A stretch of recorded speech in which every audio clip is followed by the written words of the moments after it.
Likas sa ating mga Pinoy ang pagiging matulungin. Pero ang idol natin sa Caloocan City, medyo mas cutting edge ang pagtulong sa pamamagitan ng gunting at suklay. Ako po si Mark Jason Bustarde. Sa ngayon po ako ay nagtatrabaho bilang hairstylist sa isang salon po. Nag-work din ako sa pabrika, sa may factory ng mga bakal sa may Bulacan. Work na rin ako sa construction worker. Then, may nakilala ako sa Project 6. Sa Project 6 kasi ako nag-construction nun, na nag-work sa salon. Then, nag-try kami, yun, nakapasa kami sa training. Nag-start ako na sa taga-assistant, taga-shampoo, taga-blower, taga-color. Then, mga after 5 years, na-realize ko bakit kaya na aralin ko mag-haircut. Sa kabila ng mga pagsubok sa buhay ay naisip pa rin ni Mark na tumulong sa kapwa. Nagbibigay siya ng libreng gupit sa mga taong nasa lansangan.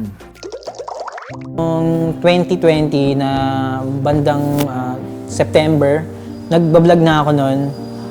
Ang binablog ko noon mga hairstyle ng mga sikat na vlogger. Ano bang pwede kong i-content ganyan? Ano pwede kong gawin, pwede akong makatulong. So that time naisip ko na pwede kong i-free yung haircut ko.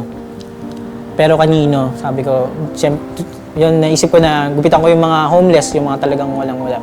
Noong una, syempre natatakot ako kasi nga COVID, baka, syempre, tas buntis pa ako noon. Hindi natin masabi, malay mo siya, mahawa. Pero salamat at hindi naman.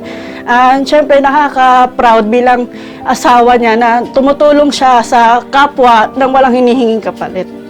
Yung family ko na, yung mga anak ko is healthy, mababait, alam mo yun, matatalino. At the same time, yung wife ko, sobrang pag-aalaga nila sa amin. Yung lahat ng mga pang-araw-araw na ginagawa mo is yung para sa mga anak mo. Para mabigyan mo yung pangangailangan nila.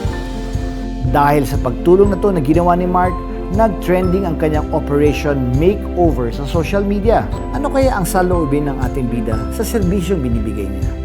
Gusto ko lang talaga maka-inspire sa mga kabataan, hindi sa mga kapwa ko hair artist.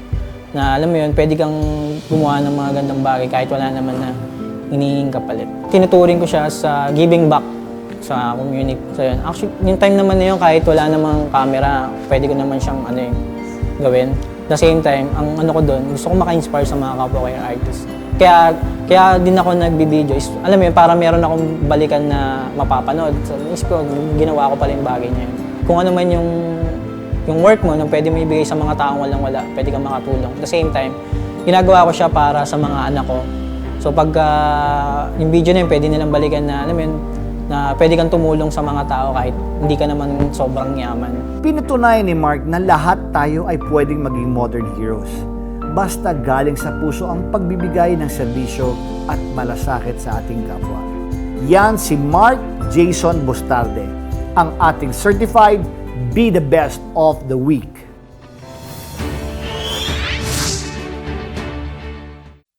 Kasama natin ngayon dito ang ating certified Be the Best, Mark Jason Bustarde. Mark, batiin mo muna ang ating mga bidarkada dyan. Ay, sa lahat na sumusubaybay sa Net25. Thank you, nandito ako ngayon kasama ko si Sir Aga. Salamat po. Nako, ako magpapasalamat sa'yo, di ba? So kinikwento mo kanina, nasabi mo kanina na yung madami kang trabahong pinasukan na hindi ka natatanggap dahil maliit ka or payat ka or bata ka pa siguro. Bata Ilan pa taon po. ka nag-start? Nung pag-graduate ko po kasi ng high school, nag-try naman ako mag-apply sa mga college, pero hindi na ako talagang tumuloy kasi ako ang sa amin, ang panganay, so pinili ko na mag-work talaga. So ikaw naman, galing doon sa pagtatrabaho mo, ito na yung inabot mo ngayon. Opo. Nag-start ako na mapunta sa salon, sa hair industry nung nagko-construction na ako. Then that time, Sa construction Opo, to hairstyling. Ang layo Alayo nga eh. Ang layo po. Sige. But bago ka, para maging senior hairstylist ka, kailangan magaling ka. syempre po, dadaan ka talaga sa butas ng karayom. Eh, huwag kang kakaba. Kaya kinakabahan daw si Mark. Kinakabahan Sabi niya, mo? Hindi. Isa kang inspirasyon para sa amin. Kaya nga nandito ka sa bida ka. Thank you po. Kumbaga, bida ka sa akin talaga. Thank you, sir. Now, nakita ko sa VTR mo, sinabi mo, after nung mo itong natatama sa lahat ng ganda, income, pera, success, may sinabi ka na in spite of all the success, para meron kang yung puso mo talaga eh, gusto mong tumulong eh. Gusto ko talagang tumulong. Sabi ko, ano ba mang pwede kong may tulong? Anong pwede kong maibigay? ano yung pwede ko may share sa mga tao. That time naisip ko na, i-pre ko kaya yung service ko, yung mga natutunan ko. You know, Mark, I want to thank you for what you do. Pati yung sinagawa mo pagkupit ng libre sa mga taong lansangan, yung mga mahihirap, no? You give it back to the community where it all started. Kung saan tayo nang galing, ano? It's nice to give back. And I thank you on behalf of all lahat ng mga natulungan mo. I just want to thank you talaga. Meron ka pang grupo din eh. Meron kang grupo ng hairstyle. Team Hair Artist Pilipinas. Team Hair Artist Pilipinas. Team Hair Artist Pilipinas. Tell me about it. Actually, sir, yung Team Hair Artist Pilipinas, mga hairstylist talaga sila. So, hindi Yeah. sila barbero. So, maalala ko noon, sir, that time, umuulan pa noon yung first day namin pagtulong. Kinontak nila ako, sabi nila, Mark, matagal na namin gustong gawin yan eh. Hindi lang namin alam kung paano sisimulan. So, that time, nag-viral na ako nun. Sabi ko, sige, tara. Nag-viral ka na. Sabi ko, tara, enjoy lang natin to, haircut lang tayo. O yun, bigay kami ng free towel, free food, Yeah. free bottles of water. So, yun, haircut. So, may hardship din doon, struggle that time kasi umuulan. So, enjoy lang namin kasi natapos namin. So, sobrang sarap lang po sa fulfilling kasi sa ganung paraan nakakatulong kami. Mark, I just want to thank you. Marami pa tayong gagawin, ha? Okay po, thank you. Pero bago ang lahat, meron kami gustong ibigay sa iyo ang ating Bida Box. Pasok natin ang Bida Box. Okay. Thank you, Aika. Thank you, sir. This is for you. Thank you po. Okay, we have a plaque of appreciation from Bida, kayo kay Aga. Ayan, oh. Tignan natin, ha? Buksan natin.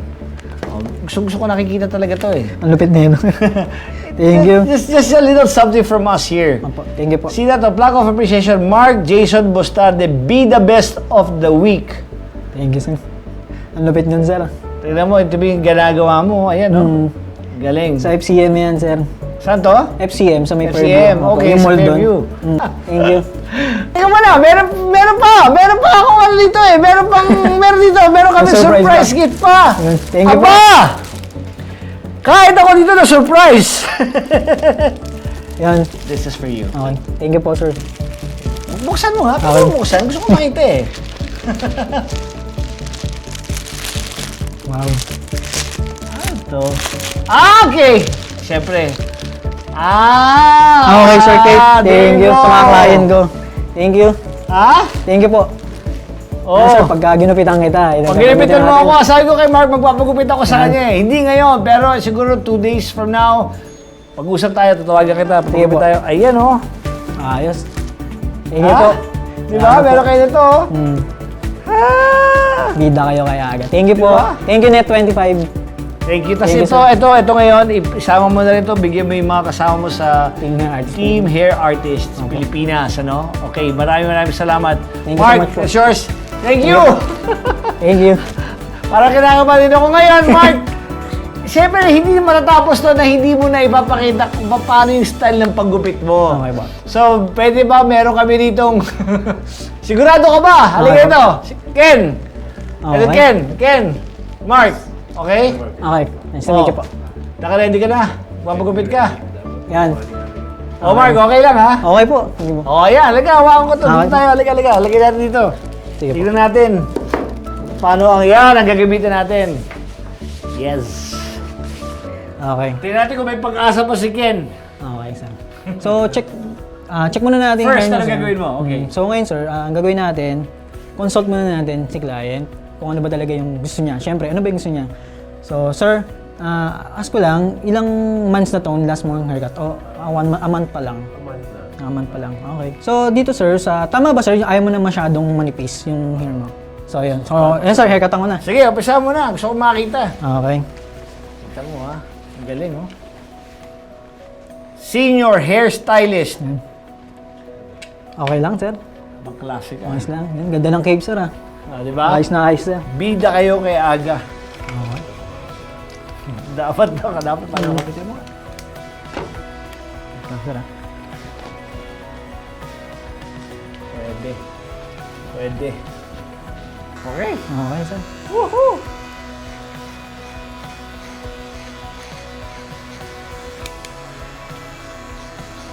Sipin mo yan, no? Anyway, Mark, maraming salamat. Thank you, sir. Salamat Tuloy-tuloy po. mo na yung ginagawa mo kay Ken. Thank you po.